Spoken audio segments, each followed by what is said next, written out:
श्रद्धा case में Delhi police भले ही एक हफ्ते से तफ्तीश में जुटी हो, लेकिन अभी भी पुलिस के हाथ वो पुख्ता सबूत नहीं लगे हैं जिसकी तलाश में है पुलिस, जिनसे ये साबित हो सकता है कि आफताब ने ही इस पूरे हत्याकांड को अंजाम दिया। ना तो पुलिस हत्या में इस्तेमाल हथियार बरामद कर पाई है और ना ही अभी तक वारदात को अंजाम देने की वजह की तलाश कर पाई।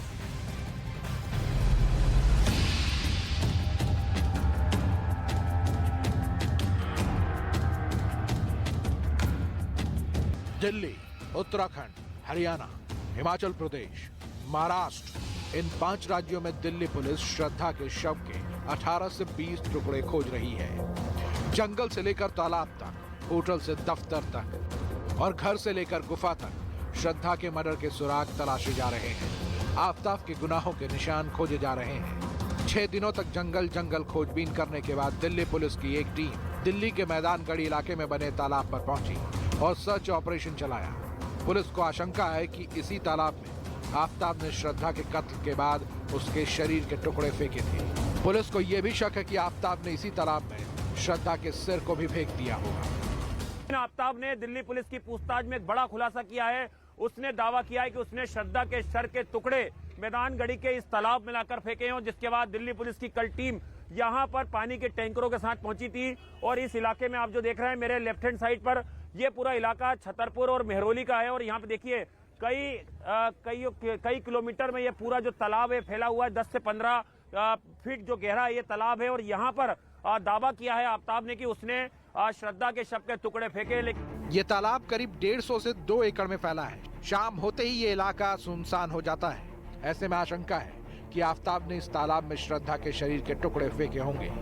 ये वो आरोपी को लेके आए थे, बता रहे हैं आफताब को यहाँ? नहीं, आज तो नहीं लेके आए, लेकिन ये गांव वाले जो हमें सुनने में आए वो कल शाम को बता रहे, कल शाम को लेके आए थे और उन्होंने बताया कि वो श्रद्धा का कुछ जो शरीर का कुछ हिस्सा वो इसमें तालाब में डाल दिया। कितने एकड़ में फैला है? इसमें बड़ा मुश्किल 1.5-2 एकड़ में फैला हुआ है और ये 10 से 15 फुट गहरा है पानी ये। इस तालाब में बॉडी पार्ट को डुबोने के पीछे पुलिस का शक इसलिए भी गहरा हो गया क्योंकि तालाब पर आने जाने के 3 रास्ते हैं और रास्ते में तालाब पर लाइटिंग की कोई सुविधा नहीं है।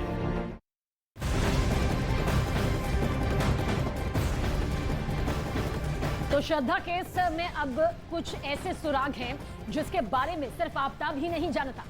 बिल्कुल, लेकिन पुलिस उससे वो सब कुछ उगलवाने में कामयाब नहीं नजर आ रही है और इसलिए अब पॉलीग्राफ टेस्ट के जरिए सच जानने की कोशिश की फिराक में।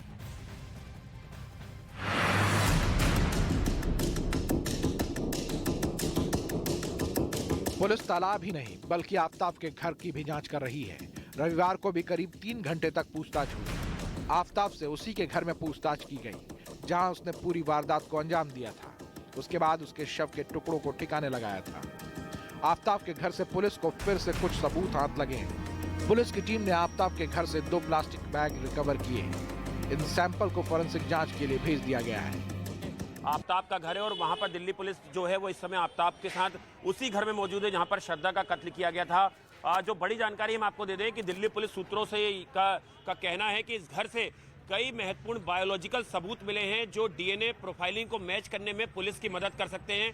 और ये एक बहुत बड़ा अपडेट है पुलिस के लिए, एक बड़ी कामयाबी है कि इस घर से बायोलॉजिकल सबूतों का मिलना। इसके अलावा जंगल से भी कल कुछ ऐसी हड्डियां मिली हैं जो ऐसा प्रतीत होता है कि किसी इंसानी जिस्म की है, जिसको लेकर उसकी भी डीएनए प्रोफाइलिंग कराई जाएगी, फोरेंसिक जांच कराई जाएगी। और अगर वो श्रद्धा की हड्डियां निकलती हैं तो पुलिस के लिए जाहिर तौर पर इस पूरे मामले में एक दिशा मिलेगी।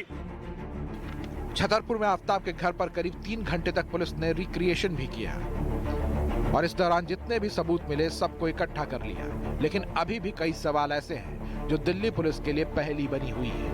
अभी भी पुलिस के लिए बड़ी चुनौती है कि श्रद्धा का कत्ल किस मकसद से किया गया, श्रद्धा का कत्ल किस तारीख को किया गया और श्रद्धा के कत्ल में जो हथियार इस्तेमाल हुए थे वो हथियार आखिर किस तरह के हथियार थे।